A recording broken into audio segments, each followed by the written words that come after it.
আমি Zahid Hasan, SUST industrial engineering গুচ্ছ থেকে সাস্ট বের হয়ে গেছে। এখন তোমরা যারা এতদিন প্রস্তুতি নিছো তারা এখন কি করবা? হুট করে কি তোমরা ভার্সিটি ইউনিট থেকে ডাইভার্ট হয়ে কি ইঞ্জিনিয়ারিং অ্যাসপিরেন্ট হবা, নাকি ইঞ্জিনিয়ারিং প্রিপারেশন নিবা, নাকি কি করবা? এই মুহূর্তে আসলে তোমরা অনেকেই হতাশ হয়ে গেছো, কোনো কুল কিনারা খুঁজে পাচ্ছ না। পড়াশোনার যে একটা কনসিস্টেন্সি ছিল ওইটাও নষ্ট হয়ে গেছে, যেহেতু এতদিন একটা ফ্লোতে পড়ছো, মাঝখানে হঠাৎ করে একটা বাধা চলে আসলো। তোমরা তো আগে থেকে মানসিকভাবে প্রস্তুত ছিল না যে এরকম একটা ঘটনা ঘটবে।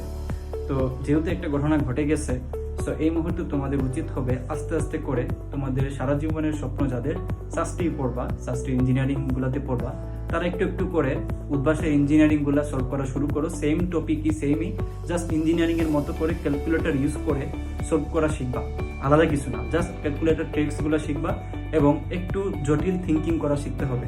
প্রবলেমগুলো সলভ করলে এটা হয়ে যাবে আশা করি। আল্লাহ হাফিজ।